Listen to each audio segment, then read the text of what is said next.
Жалал Абад шаарындагы ирригация тутумунун 90% талапка жооп бербейт. Союз тарагандан бери шаар ичиндеги суу келүүчү арыктар толук каралбай, учурда бир да арыкка суу келбейт. Айлана чөйрөнү жашылдандыруу үчүн тамчылатып сугаруу жана унаа менен ташып куюу колго алынган. Биздин 7 көчөдө 7 немеде капельный немебиз бар. Капельное орошение. Ошо менен сугарабыз. Калгандарын только водовоз менен. Өзүбүздүн водовоздор бар. Күнүнө 2 водовоз, 2 рейс менен 7 тоннадан 28 тонна суу менен чыгабыз. Ленин көчөсүндө 200 тумбабыз бар. Ошого эле 2 машина суу кетет. Андан сырткары обул администрациянын асты, Мурзакул болуш суу чыккан жерлердин бар жогу неме менен ошо водовоз менен сугарабыз.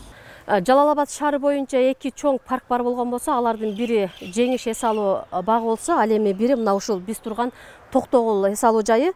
Мына ушул көктөндүрүү жана жашылдандыруу жагына келген болсок, Союз мезгилинде курулган мына ушул суу түтүк дамба ушул жерге коюлган, бирок бүгүнкү күндө эч кандай иштебейт.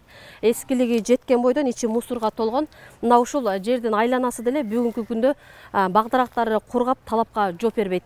Мына ушул эле парктын ичинде жеке менчик кылып өздөрүнчө иштеткен кожоюндар өздөрүнчө суу түтүктөрүн алып өтүшүп, өздөрүнүн гана жеке кызыкчылыгы үчүн иштетип келген болсо, мына ушул парктын айланасы үчүн эч кандай иштелбейт. Анткени бир дагы жерде сугаруу жактары колго алынган эмес. Бул жайда атайын арык казылып, бактарактар ичүүчү суу киргизилген эмес. Жол четиндеги жер астынан өтчү суу түтүктөрдөн сордурулуп, жылына 2-3 ирет гана суугарууга болот. Кызжебек Нусиева 5 жылдан бери эс алуу жайды карап, айланасын тазалап, отургузулган көчөттөрдү көзөмөлдөйт. Быйылкы жылы 100 көчөт отургузулганы менен, анын 30% гана өнүп калганы суунун таңкыстыгынан курап калган.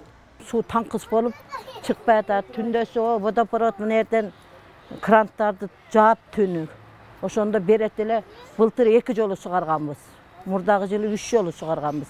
Анан быйыл общем суу жок. Суу таңкыс, общем парк баары курап болду. Эккен 100 түп дарак эктеле баары курап болду. Парк болгондон кийин паркка суу чыгарыш керек. Биринчи өчүрүттө суу паркка, анан көктөндүрүлөт. Эми булар 1,5 жылда эле буларам түшүнбөй мына дагы директилер алмашып кетти. Ал ордуна келгиче канча убакыт өтөт? Шаар аймагындагы сугат суунун жоктугунан эрте жаздан баштап эгилген гүлдөрдүн, көчөттөрдүн өнүмдүүлүгү начар абалга кептелген. Анткени ар бир көчөттү өстүрүүгө Жалал Абад шаарындагы көктөндүрүү жана жашылдандыруу чарбасы күн алыс сугарат.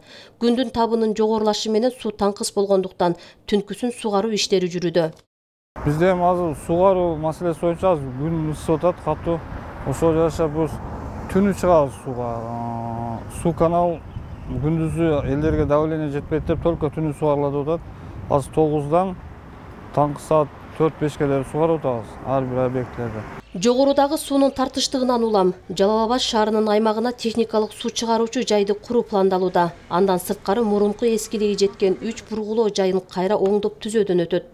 Шаарда суу таңкыстыгы, ошондой эле сугаруу үчүн, дарактарды сугаруу үчүн жана салкындатуу үчүн бул суу проблемалары бар.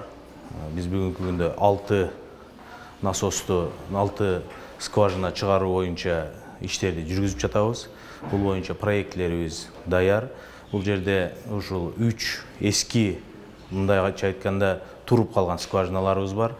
Аны биз азыр чыгарууга аракеттенип жатабыз. Жана ошондой эле 3 насос орнотуп, скважинаны жүргүзгөнгө дагы аракет кылып жатабыз. Ошо менен баары биригип 6 болот. Эскерте кетсек, министрлер кабинетинин төрагасынын орун басары Бакыт Төрөбаевдин Жалал Абад облусунун калкы менен жолугушуусунда бул маселеде орчундуу коюлуп, аны жөнгө салуу милдети жергиликтүү бийлик өкүлдөрүнө табышталган.